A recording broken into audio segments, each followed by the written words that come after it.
Matthew's working hard this morning.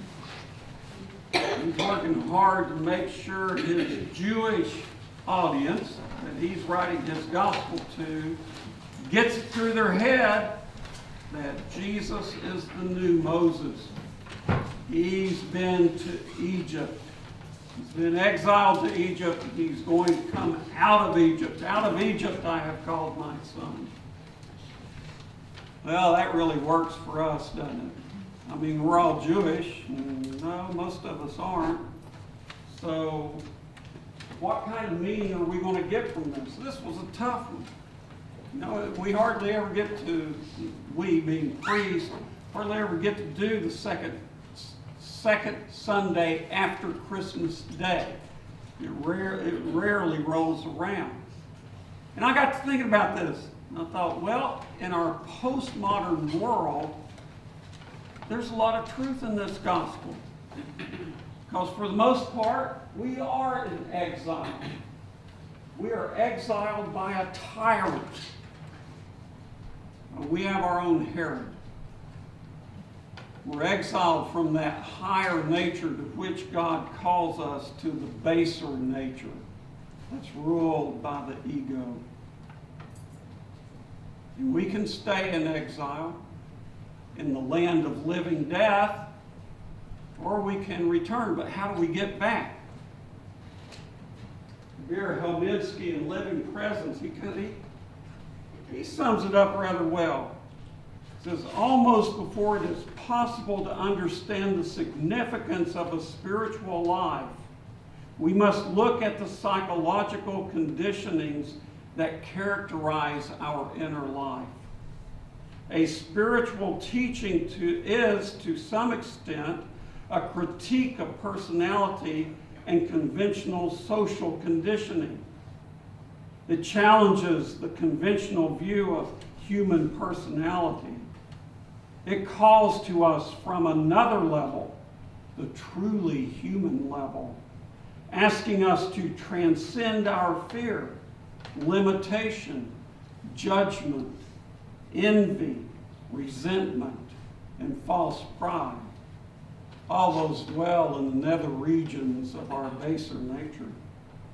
It offers to lead us beyond the stimulus response syndrome, like an animal, beyond aggressive defensive behavior, again like an animal, beyond the sleep of conditioning, like an animal. You all have pets, right? What do they do most of the time?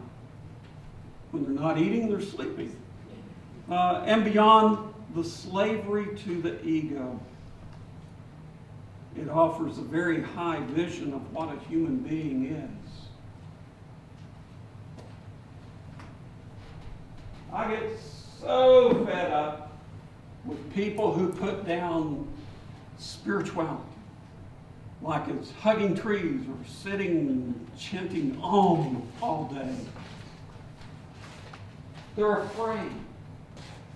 People that say things like that, they're afraid. Because what Kabir Helminsky's talking about is the really hard work that spirituality calls us to. You can't do spirituality and be a coward.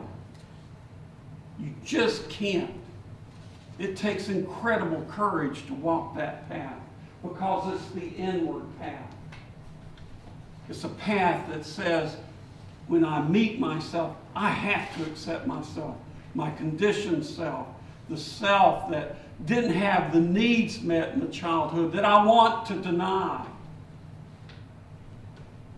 the self that has done things that I am definitely not proud of. I have to meet and accept that,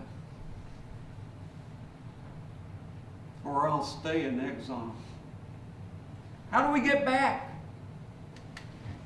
Luc Olivier Masson was a French painter and illustrator in the 19th century.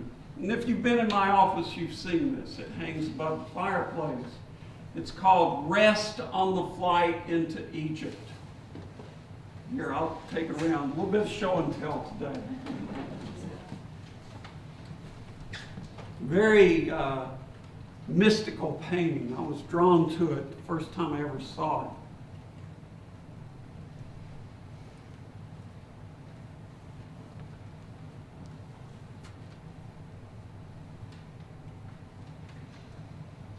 Hope I'm not walking too fast.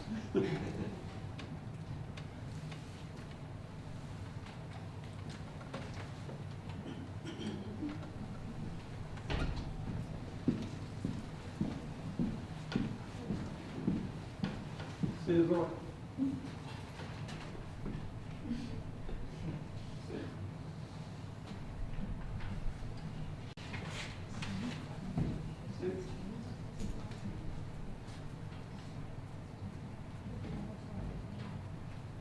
Well, flying back from China, I had a lot of time to think about this gospel yesterday. And this painting just kept coming to my mind. And the thing that strikes me about this painting is you have the Sphinx over here, and the Sphinx does what? Hands out riddles. Well, the Egyptian Sphinx is a lot nicer than the Greek one. You get the riddle wrong when the Greek one eats you. The Egyptian Sphinx is much more benevolent. So here we have Mary, the mother of Jesus, sitting in the lap of the Sphinx, and in her lap is the Christ child, emanating light. In the heart of the riddle is the enigma. And I thought, this is what this Sunday's all about. This is the return from exile. Because sitting in the lap of the Sphinx is an answer to the greatest riddle that each and every one of us face as human beings.